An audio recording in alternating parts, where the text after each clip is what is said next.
ಜನಶ್ರೀ ವಾಹಿನಿಯ ಸಮಸ್ತ ವೀಕ್ಷಕರಿಗೆ ಮುದ್ರಾ ಪ್ರಾಣಾಯಾಮ ಕಾರ್ಯಕ್ರಮಕ್ಕೆ ಸ್ವಾಗತ.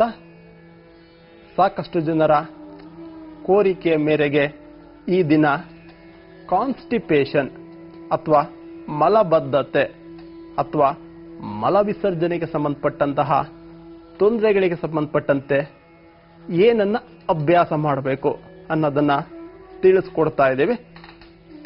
ವೀಕ್ಷಕರೇ, ನೆನಪಿರಲಿ, ತಿನ್ನುವ ಆಹಾರದಲ್ಲಿ ಯಾವಾಗ ಸತ್ವ ಇರಲ್ವೋ ಆವಾಗ ಆ ಕಾನ್ಸ್ಟಿಪೇಷನ್ ಅಥವಾ ಮಲಬದ್ಧತೆ ಬರುತ್ತೆ. ಯಾರು ಹೆಚ್ಚು ನೀರನ್ನ ಕುಡಿಯಲ್ವೋ ಅವರು ಈ ತೊಂದರೆಯಿಂದ ನರಳುತ್ತಾರೆ. ಯಾರಿಗೆ ದೇಹದಲ್ಲಿರ್ತಕ್ಕಂತಹ ಬೆವರು, ಆ ತ್ಯಾಜ್ಯ ವಸ್ತುಗಳು ಬೆವರಿನ ಗ್ರಂಥಿಯ ಮೂಲಕ ಆಚೆ ಹೋಗಲ್ವೋ ಆಗ ಈ ತೊಂದರೆ ಹೆಚ್ಚಾಗ್ತಾ ಬರುತ್ತೆ. ತಿನ್ನುವ ಆಹಾರದಲ್ಲಿ ನಾರಿನಂಶ ಇಲ್ದಲೇ ಇದ್ರೆ ಅಥವಾ ಮಾನಸಿಕ ಖಿನ್ನತೆ, ನಿದ್ರಾ ಕೊರತೆ, ಈ ಎಲ್ಲ ತೊಂದರೆಯಿಂದ ಆ ಕಾನ್ಸ್ಟಿಪೇಷನ್ ಅಥವಾ ಮಲಬದ್ಧತೆ ಬರಬಹುದು. ಇದನ್ನ ಯಾವ ರೀತಿ ನಿಯಂತ್ರಣಕ್ಕೆ ತರಬಹುದು? ಇಲ್ಲಿ ಗಮನಿಸಿ, ಇದನ್ನ ಪಂಚ ಪ್ರಾಣವಾಯುಗಳಲ್ಲಿ ಅಪಾನ ವಾಯು ಅಂತ ಕರೀತಾರೆ. ಉಂಗುರ ಬೆರಳು, ಉದ್ದ ಬೆರಳನ್ನ ಈ ರೀತಿ ಸೇರಿಸಬೇಕು. ಇದು ಹೊಟ್ಟೆಯ ಭಾಗದ ವಾಯುವನ್ನ, ಅಪಾನ ವಾಯುವನ್ನ ಶುದ್ಧ ಮಾಡ್ತಾ ಬರುತ್ತೆ.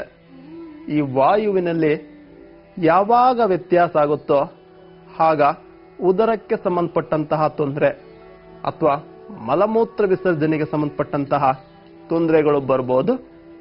ಈ ಮುದ್ರೆಯಲ್ಲಿ ಪಾರ್ಶ್ವ ಕಪಾಲ ಭಾತಿ, ಇಲ್ಲಿ ಗಮನಿಸಿ, ಒಂದು ಕೈಯಲ್ಲಿ ಈ ರೀತಿ ಮುದ್ರೆ ಇರಬೇಕು, ಇನ್ನೊಂದು ಕೈಯಲ್ಲಿ ಸಹಜ ಮುದ್ರೆ. ಖಾಲಿ ಹೊಟ್ಟೆಯಲ್ಲಿ 10 ರಿಂದ 15 ಸ್ಟ್ರೋಕ್ ಅನ್ನ ನಿಮ್ಮ ನಾಭಿಯನ್ನ ಗಮನಿಸ್ತಾ ಈ ರೀತಿ ಅಭ್ಯಾಸ ಮಾಡಿದ್ರೆ ನಿಮಗೆ ಆ ಕಾನ್ಸ್ಟಿಪೇಷನ್ ನಿಯಂತ್ರಣಕ್ಕೆ ಬರುತ್ತೆ. ನಂತರ ಕೈಗಳನ್ನ ಬದಲಾಯಿಸಬೇಕು, ಬೆನ್ನು ನೇರ ಇರಬೇಕು. ಆ ಮುದ್ರೆಗಳನ್ನ ಗಮನಿಸ್ತಾ ಸಹಜ ದೀರ್ಘ ಉಸಿರಾಟ. ನಂತರ ಎರಡೂ ಕೈಗಳಿಂದ ಈ ರೀತಿ ನಾಭಿ ಚಕ್ರ ಪ್ರಾಣಾಯಾಮವನ್ನು ಮಾಡೋದ್ರಿಂದ ಉದರಕ್ಕೆ ಸಂಬಂಧಪಟ್ಟಂತಹ ಆ ಜಠರ ಇರ್ಬೋದು, ಲೀವರ್ ಇರ್ಬೋದು, ಸ್ಪ್ಲೀನ್ ಅಂತ ಏನು ಕರೀತಾರೋ ಅಥವಾ ಕರುಳಿಗೆ ಸಂಬಂಧಪಟ್ಟಂತಹ ಎಲ್ಲ ರೋಗಗಳು ನಿಯಂತ್ರಣಕ್ಕೆ ಬರುತ್ತೆ. ಅನ್ನನಾಳದ ಉರಿಯೂತ, ಜಠರದ ಉರಿಯೂತ, ಕರುಳುಗಳಲ್ಲಿರ್ತಕ್ಕಂತಹ ಅಲ್ಸರ್ ಅಂತ ಏನು ಕರೀತಾರೋ ಈ ಎಲ್ಲ ತೊಂದರೆಗಳು ನಿಯಂತ್ರಣಕ್ಕೆ ಬರುತ್ತೆ. ಖಾಲಿ ಹೊಟ್ಟೆಯಲ್ಲಿ ಈ ರೀತಿ 27 ಸ್ಟ್ರೋಕ್ ಅನ್ನು ಅಭ್ಯಾಸ ಮಾಡಿದ್ರೆ ನಿಮಗೆ ಹೆಚ್ಚು ಲಾಭ ಆಗುತ್ತೆ. ಇಲ್ಲಿ ಗಮನಿಸಿ, ಒಂದು ಆಕ್ಯುಪ್ರೆಷರ್ ಪಾಯಿಂಟ್ ಬರುತ್ತೆ. ಈ ರೀತಿ ಆ ಬಿಂದುವನ್ನ ನಿಧಾನವಾಗಿ ಪ್ರೆಷರ್ ಕೊಡ್ತಾ ಬಂದ್ರೆ ಆ ಕರುಳುಗಳ ಹುರಿಯೂತ ಅಥವಾ ನಿಮ್ಮ ಏನು ಆ ಕಾನ್ಸ್ಟಿಪೇಷನ್ ಅಂತ ಕರೀತಾರೋ ಅದು ನಿಯಂತ್ರಣಕ್ಕೆ ಬರುತ್ತೆ. ಆ ಹಸ್ತದ ಸಂಪೂರ್ಣ ಭಾಗವನ್ನ ಈ ರೀತಿ ನಿಧಾನವಾಗಿ ಪ್ರೆಷರ್ ಅನ್ನ ಕೊಡ್ತಾ ಬರಬೇಕು. ಕೆಲವರಿಗೆ ಬೆಳಿಗ್ಗೆ ಎದ್ದ ತಕ್ಷಣ ಮೋಷನ್ಗೆ ಹೋಗ್ಬೇಕು ಅಂತ ಅನ್ಸೋದೇ ಇಲ್ಲ, ಎಷ್ಟೊತ್ತಿಗೋ ಹೋಗ್ಬೇಕು ಅನ್ಸುತ್ತೆ. ಇನ್ನು ಕೆಲವರಿಗೆ 2 ದಿನ 3 ದಿನ ಹೋಗ್ಬೇಕು ಅಂತ ಅನ್ಸೋದೇ ಇಲ್ಲ. ಯಾವಾಗ ತಿನ್ನುವ ಆಹಾರದಲ್ಲಿ ಸತ್ವ ಇರಲ್ವೋ ಆಗ ಈ ತೊಂದರೆಗಳು ಬರುತ್ತೆ. ಚೆನ್ನಾಗಿ ತಿನ್ನಬೇಕು, ಚೆನ್ನಾಗಿ ಕರಗಿಸ್ಬೇಕು, ಆಗ ಈ ತೊಂದರೆಗಳು ನಿಯಂತ್ರಣಕ್ಕೆ ಬರುತ್ತೆ. ಎರಡೂ ಕೈಗಳಿಂದ ಈ ರೀತಿ ನಿಧಾನವಾಗಿ ಆ ಕರುಳಿಗೆ ಸಂಬಂಧಪಟ್ಟಂತಹ ಬಿಂದುವಿಗೆ ಪ್ರೆಷರ್ ಅನ್ನ ಕೊಡ್ತಾ ಬಂದ್ರೆ ನಿಮಗೆ ಹೆಚ್ಚು ಲಾಭ ಆಗುತ್ತೆ. ನಂತರ ಸಾಧ್ಯವಾದ್ರೆ ಆ ಬಿಂದುವಿಗೆ ಸಂಪೂರ್ಣ ಭಾಗಕ್ಕೆ ಈ ರೀತಿ ನಾಭಿ ಚಕ್ರ ಪ್ರಾಣಾಯಾಮವನ್ನ ಅಭ್ಯಾಸ ಮಾಡಬಹುದು. ಇಲ್ಲಿ ಗಮನಿಸಿ, ಒಂದೊಂದು ಬಿಂದುವಿನ ಜೊತೆಯಲ್ಲಿ ಒಂದೊಂದು ಸ್ಟ್ರೋಕ್ ಅನ್ನ ಈ ರೀತಿ ಅಭ್ಯಾಸ ಮಾಡಬೇಕು. ಬೆನ್ನು ನೇರ ಇರಬೇಕು, ಮುಖ ಪ್ರಶಾಂತವಾಗಿರಬೇಕು. ಆ ಕರುಳಿಗೆ ಸಂಬಂಧಪಟ್ಟಂತ ಸಂಪೂರ್ಣ ಬಿಂದುವಿನ ಜೊತೆಯಲ್ಲಿ ಈ ರೀತಿ ನಿಧಾನವಾಗಿ ಅಭ್ಯಾಸ ಮಾಡೋದ್ರಿಂದ ನಿಮ್ಮ ಆ ಕಾನ್ಸ್ಟಿಪೇಷನ್ ಅಥವಾ ಮಲಬದ್ಧತೆ ನಿಯಂತ್ರಣಕ್ಕೆ ಬರುತ್ತೆ. ಇದಕ್ಕೆ ಸಂಬಂಧಪಟ್ಟಂತೆ ಹೆಚ್ಚಿನ ಮಾಹಿತಿಯನ್ನು ಪಡೆಯೋಣ. ಅದಕ್ಕೆ ಮುಂಚೆ ಒಂದು ಚಿಕ್ಕ ವಿರಾಮ.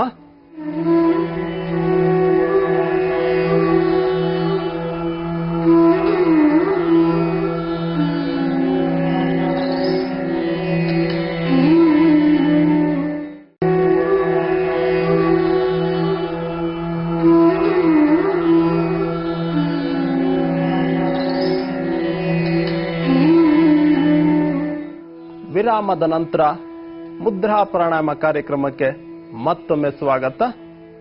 ಒಂದು ಆಕ್ಯುಪ್ರೆಷರ್ ಬಿಂದುವನ್ನು ನೋಡಿದ್ರಿ, ಒಂದು ಮುದ್ರೆಯನ್ನು ನೋಡಿದ್ರಿ.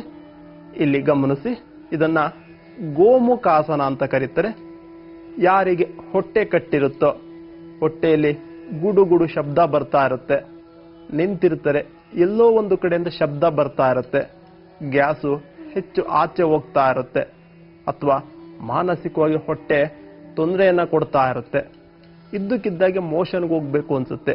ಈ ತೊಂದರೆಗಳನ್ನು ನಿಯಂತ್ರಣಕ್ಕೆ ತರೋದಕ್ಕೆ ಅಗ್ನಿಸಾರವನ್ನ, ಬಾಹ್ಯ ಪ್ರಾಣಾಯಾಮವನ್ನ, ಹಾಗೆ ನವಳಿ ಕ್ರಿಯೆಗಳನ್ನ ಅಭ್ಯಾಸ ಮಾಡೋದ್ರಿಂದ ಆ ತೊಂದರೆಗಳು ನಿಯಂತ್ರಣಕ್ಕೆ ಬರುತ್ತೆ. ಜೊತೆಯಲ್ಲಿ ಇಲ್ಲಿ ಗಮನಿಸಿ, ಗೋಮುಖಾಸನ. ನಿಮ್ಮ ಬಲಗಾಲನ್ನ ಈ ರೀತಿ ಮೇಲ್ಮುಖವಾಗಿ ತಾಣಬೇಕು, ಎಡಗಾಲು ಕೆಳಭಾಗದಲ್ಲಿರಬೇಕು. ನಿಮ್ಮ ಶಕ್ತಾನುಸಾರ ಎರಡೂ ಮಂಡಿಯನ್ನ ಈ ರೀತಿ ಸೇರಿಸೋ ಪ್ರಯತ್ನ ಮಾಡಬೇಕು. ಹಾಗೆ ಅಪಾನ ಮುದ್ರೆ, ಗೋಮುಖಾಸನದಲ್ಲಿ ಅಪಾನ ಮುದ್ರೆಯನ್ನ ಕೇವಲ 1 ನಿಮಿಷಗಳ ಕಾಲ ಅಥವಾ 20 ರಿಂದ 30 ಸೆಕೆಂಡ್ಗಳ ಕಾಲ ಈ ರೀತಿ ಕೂರೋದ್ರಿಂದ ಆ ಕಿಬ್ಬೊಟ್ಟೆಯ ಭಾಗದಲ್ಲಿ ಕಟ್ಟಿದ ಹೊಟ್ಟೆ ಅಂತ ಏನು ಕರೀತಾರೋ ಅಥವಾ ಕರುಳಿಗೆ ಸಂಬಂಧಪಟ್ಟಂತಹ ತೊಂದರೆಗಳು ನಿಯಂತ್ರಣಕ್ಕೆ ಬರುತ್ತೆ. ನಂತರ ಕೈಗಳನ್ನು ಬದಲಾಯಿಸಬೇಕು, ಹಾಗೆ ಕಾಲುಗಳನ್ನು ಬದಲಾಯಿಸಬೇಕು. ಮತ್ತೊಮ್ಮೆ ಈ ರೀತಿ ಕಾಲುಗಳನ್ನು ಬದಲಾಯಿಸಿ ಎರಡೂ ಕಾಲುಗಳಿಂದ ಈ ರೀತಿ ಅಭ್ಯಾಸವನ್ನ ಮಾಡಿ ಅಪಾನ ಮುದ್ರೆಯಲ್ಲಿ ಬೆನ್ನು ಮತ್ತು ಕುತ್ತಿಗೆಯನ್ನು ನೇರ ಮಾಡಿ ಕೇವಲ 1 ನಿಮಿಷಗಳ ಕಾಲ ದೀರ್ಘ ಸಹಜ ಉಸಿರಾಟವನ್ನು ಮಾಡೋದ್ರಿಂದ ನಿಮಗೆ ಆ ಕಾನ್ಸ್ಟಿಪೇಷನ್ ಅಥವಾ ಮಲಬದ್ಧತೆ ನಿಯಂತ್ರಣಕ್ಕೆ ಬರುತ್ತೆ.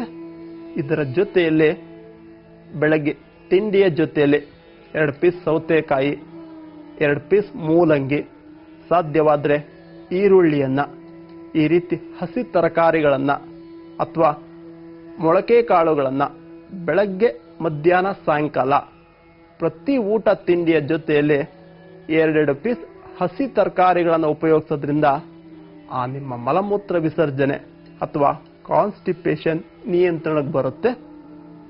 ಆ ಜಂಕ್ ಫುಡ್ ಅಂತ ಏನು ಕರೀತಾರೋ ಅಥವಾ ಆ ಬೇಕರಿಯ ಪದಾರ್ಥಗಳನ್ನ ಕಡಿಮೆ ಸೇವನೆ ಮಾಡಬೇಕು. ಮತ್ತೆ ಕರಿದ ಪದಾರ್ಥ, ಎಣ್ಣೆಯ ಪದಾರ್ಥಗಳನ್ನ ಹೆಚ್ಚು ತಿನ್ನಬಾರದು. ತಿನ್ನತಕ್ಕಂಥ ಆಹಾರದಲ್ಲಿ ನಾರಿನ ಅಂಶ ಹೆಚ್ಚಾಗಿರಬೇಕು. ಈ ರೀತಿ ಕ್ರಮಗಳನ್ನ ಪಾಲಿಸೋದ್ರಿಂದ ಆ ನಿಮ್ಮ ಕಾನ್ಸ್ಟಿಪೇಷನ್ ನಿಯಂತ್ರಣಕ್ಕೆ ಬರುತ್ತೆ. ಇಲ್ಲಿ ಗಮನಿಸಿ, ಸಾಧ್ಯವಾದರೆ ಊಟ ಆದ ನಂತರ ಈ ರೀತಿ 1 ನಿಮಿಷಗಳ ಕಾಲ ವಜ್ರಾಸನದಲ್ಲಿ ಕೂರಬೇಕು.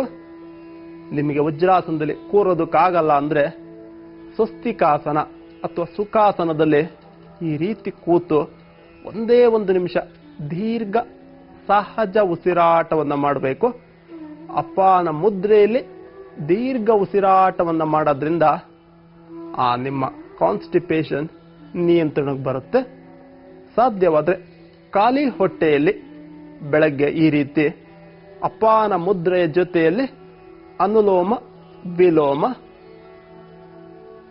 ನಿಮ್ಮ ಹೊಟ್ಟೆಯ ಸಂಪೂರ್ಣ ಭಾಗವನ್ನು ಗಮನಿಸ್ತಾ ಈ ರೀತಿ ಎಡಭಾಗದಿಂದ ದೀರ್ಘವಾದ ಉಸಿರನ್ನ ತಾಣಬೇಕು.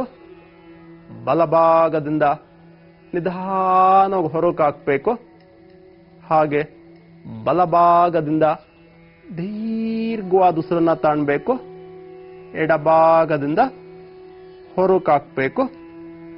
ಆತ್ಮೀಯ ವೀಕ್ಷಕರೇ, ಬೆಂಗಳೂರು ಹಾಗೂ ಮೈಸೂರುಗಳಲ್ಲಿ ನಿಮ್ಮ ಒತ್ತಾಯದ ಮೇರೆಗೆ ಒಂದು ಬೃಹತ್ ಶಿಬಿರವನ್ನ ವ್ಯವಸ್ಥೆಯನ್ನು ಮಾಡ್ತಾ ಇದ್ದೀವಿ. ಇದಕ್ಕೆ ಸಂಬಂಧಪಟ್ಟಂತೆ ಹೆಚ್ಚಿನ ಮಾಹಿತಿ ಬೇಕು ಅಂದರೆ ನೀವು ಒಂದೇ ಒಂದು ಕರೆಯನ್ನು ಮಾಡಿದ್ರೆ ಸಂಪೂರ್ಣ ಮಾಹಿತಿ ನಿಮಗೆ ಸಿಗುತ್ತೆ. ಆರೋಗ್ಯಕ್ಕಿಂತ ಹೆಚ್ಚು ಯಾವುದೂ ಅಲ್ಲ. ನಿಮ್ಮ ಆರೋಗ್ಯ ಚೆನ್ನಾಗಿದ್ರೆ ನಿಮ್ಮ ಇಡೀ ಕೌಟುಂಬಿಕ ಜೀವನ ಚೆನ್ನಾಗಿರುತ್ತೆ. ನಿಮ್ಮ ಆರ್ಥಿಕ ಸ್ಥಿತಿ, ದೈಹಿಕ ಮಾನಸಿಕ ಸ್ಥಿತಿ ಚೆನ್ನಾಗಿರುತ್ತೆ. ಪ್ರತಿನಿತ್ಯ ಕೇವಲ 15 ನಿಮಿಷಗಳ ಕಾಲ ಮುದ್ರಾ ಪ್ರಾಣಾಯಾಮವನ್ನು ಅಭ್ಯಾಸ ಮಾಡಿದ್ರೆ ನಿಮ್ಮ ಸರ್ವ ರೋಗಗಳು ನಿಯಂತ್ರಣಕ್ಕೆ ಬರುತ್ತೆ. ಯಾವ ರೋಗಕ್ಕೆ ಯಾವ ಮುದ್ರೆಯನ್ನು ಮಾಡಬೇಕು, ಯಾವ ಅಕ್ಯುಪ್ರೆಷರ್ ಬಿಂದುವನ್ನು ಅಭ್ಯಾಸ ಮಾಡಬೇಕು, ಆಹಾರ ಕ್ರಮಗಳು, ಯಾವ ಮುದ್ರೆಯ ಜೊತೆಯಲ್ಲಿ ಯಾವ ಪ್ರಾಣಾಯಾಮವನ್ನು ಮಾಡಬೇಕು, ಸಂಪೂರ್ಣ ಮಾಹಿತಿ ಈ ನಿಮ್ಮ ಮುದ್ರಾ ಪ್ರಪಂಚ ಮುದ್ರಾ ಪ್ರಾಣಾಯಾಮ ಪುಸ್ತಕದಲ್ಲಿ ದೊರೆಯುತ್ತೆ. ನಾಳಿನ ಸಂಚಿಕೆಯಲ್ಲಿ ಮತ್ತೊಂದು ವಿಶೇಷ ಮಾಹಿತಿಯೊಂದಿಗೆ ಭೇಟಿ ಮಾಡೋಣ. ನಿಮ್ಮೆಲ್ಲರಿಗೂ ಮತ್ತೊಮ್ಮೆ ಬೆಳಗಿನ ವಂದನೆಗಳು.